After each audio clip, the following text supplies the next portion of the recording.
নমস্কার বন্ধুরা, সোমা কিচেনে সবাইকে স্বাগত। আমি আজকে একটা নতুন রেসিপি নিয়ে চলে এসেছি।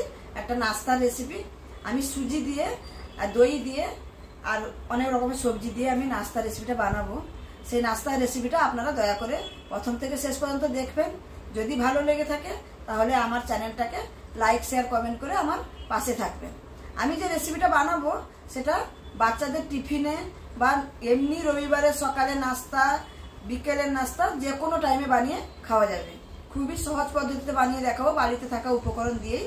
তো চলুন রান্নাঘরে যাওয়া যাক। আমি নাস্তার রেসিপিটা বানানোর জন্য আমি এখানে যা যা নিয়েছি, এখানে নিয়েছি সুজি, এখানে নিয়েছি ছোট ছোট করে একদম ছোট ছোট করে কেটে নিয়েছি পেঁয়াজ, কাঁচা লঙ্কা কুচি একটু নিয়েছি।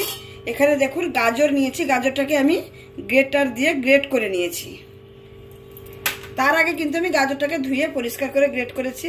এখানে আমি একটা আলু নিয়েছি, আলুটাকে আমি গ্রেটারের সাহায্যে এরকম ধুয়ে গ্রেট করে নিয়েছি। আগে ধুয়ে নিই, আগে গ্রেট করেছি, তারপরে আমি একে ভালো করে ধুয়ে নিয়েছি পরিষ্কার করে। তারপরে আমি এখানে টক দই নিয়েছি, আর এখানে একটু সামান্য পরিমাণ খাওয়ার সোডা নিয়েছি, আর এখানে আমি গুঁড়ো মশলা নিয়েছি, লবণ হলুদ নিয়েছি।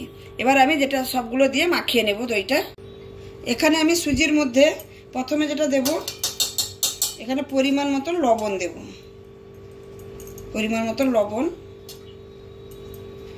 আর দেব একটু গোটা জিরে,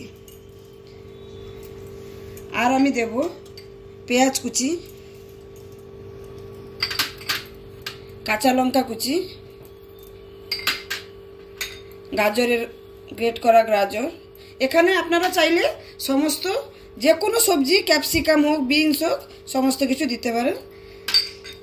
তারপরে আমি দিয়ে দেব দইটা।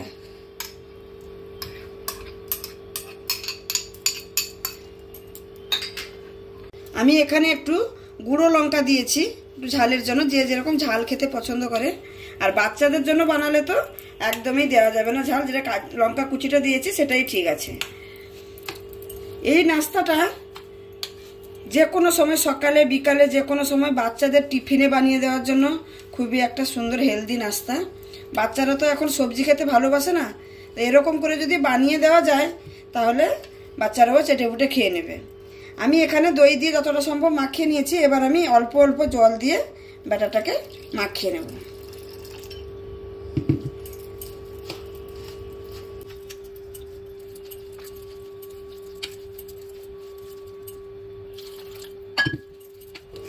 এটা অবশ্যই এখানে অল্প অল্প জল দিতে হবে, এটা কিন্তু বেশি পাতলা হয়ে গেলে তখন মুশকিল হয়ে যাবে।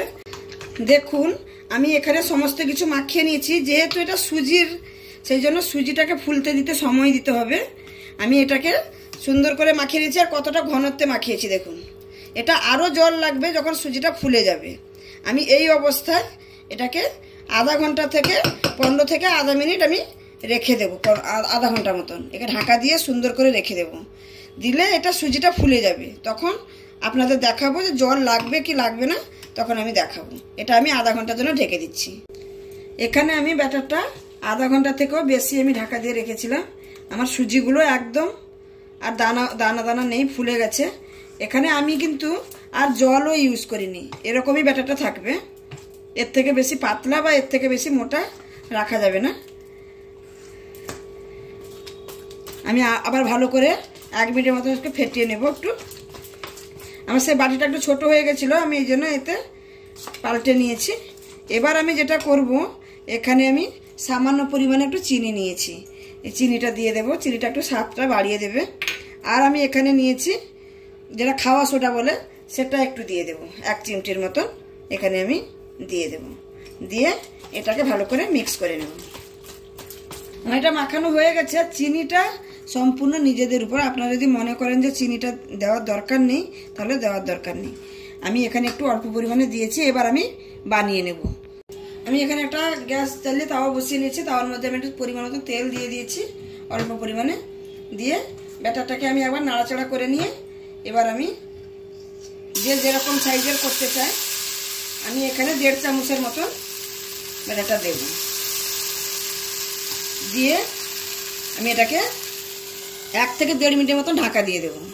আমি এখানে 1 থেকে 1.5 মিনিট ঢাকা দিয়েছিলাম, ঢাকনাটা খুলে দিলাম। এবার দেখুন কত সুন্দর উপরে একদম টাইট হয়ে গেছে যেহেতু সুজি, আর খুব সহজভাবে উঠে এলো। এবার আমি উল্টো সাইডটাও সেঁকে নেব। এখানে আর ঢাকা দেওয়ার দরকার নেই, উল্টো সাইডটা এক মিনিট কি আধা মিনিট করে নিলে হয়ে যাবে। আমি এখানে উল্টে দিয়েছিলাম, দেখুন এপাশে একটা সুন্দর কালার চলে এসছে। আমি এবার এটাকে তুলে নেব। দেখুন কত পারফেক্ট হয়েছে দেখুন। বাচ্চা থেকে বড় সবাই ভালোবাসবে এটা খেতে। এরকম নাস্তা থাকলে সকালে বাচ্চারাও আনন্দে খেয়ে নেবে। আবারও আমি এখানে একই পদ্ধতিতে আমি এখানে ব্যাটার দিয়ে দেব, দিয়ে ঢাকা দিয়ে দেব। আমি এবার ঢাকনাটা খুলে নেব। দেখুন এটাও সুন্দর হয়ে গেছে সাইড থেকে, এই দেখো এই যেভাবে উঠে যাচ্ছে। এবার আমি এটাকে উল্টে নেব। উল্টে নিয়ে আমি এখানে সামান্য পরিমাণ একটু তেল দিয়ে এটাকে আবার ঢাকা দিয়ে দেব। আমি এবার ঢাকনাটা খুলছি। দেখুন কত সুন্দর ফুলে গেছে। দেখুন দেখুন এ সাইডেও আমার কালার চলে এসছে সুন্দরভাবে। যেহেতু সুজির এটা ঠান্ডা হলেই একটু শক্ত হয়ে যাবে। আমি এটা তুলে নিচ্ছি। আমার এটাও হয়ে গেল, এটাও আমার হয়ে গেল, এটাও আমি তুলে নিচ্ছি। দেখুন আমার আর একটা বানানো হয়ে গেল, আমি তুলে নিচ্ছি। এরকম করে আমি সবগুলো বানিয়ে নেব। বন্ধুরা আমার এখানে সবগুলো বানানো হয়ে গেল। আমি সবগুলো বানানো শেষ হয়ে গেল, তুলে নিচ্ছি। এবার আমি পরিবেশন করে দেখাচ্ছি। তাহলে বন্ধুরা আমার নাস্তা রেসিপিটা নিশ্চয়ই আপনাদের পছন্দ হয়েছে। দেখুন কত সুন্দর হয়েছে। আমি এখানে কেটে দেখিয়েছি, আর কালারফুল হয়েছে গাজরটা দেওয়ার জন্য। এরকম যদি নাস্তা থাকে বাচ্চাদের টিফিনে, তাহলে বাচ্চারা ডাব্বা তো খালি করে নিয়ে আসবে। সত্যি বলছি, আমি গ্যারেন্টি দিয়ে বলছি, এরকম একবার নাস্তা বাচ্চাদের বানিয়ে দিয়ে দেখতে পারেন। খুবই হেলদি, শরীরের জন্যও ভালো, আর বাচ্চারাও খেতে ভালোবাসবে। তাহলে বন্ধুরা আমার এই রেসিপিটা অবশ্যই দেখার অনুরোধ রইল। প্রথম থেকে শেষ পর্যন্ত দেখলে প্রত্যেকটা আমি যেরকম করে করেছি সেরকম করলে পারফেক্ট হবে এরকম। আর তাহলে আমার রেসিপিটা যদি ভালো লেগে থাকে তাহলে আমার চ্যানেলের সঙ্গে থাকবেন, আমার সঙ্গে থাকবেন আমাকে আরও উৎসাহ বাড়ানোর জন্য। তাহলে ধন্যবাদ বন্ধুরা, আজকের মতন এখানে শেষ করছি। আবার একদিন দেখা হবে নতুন কোনো রেসিপি নিয়ে। তো আজকের মতন টাটা।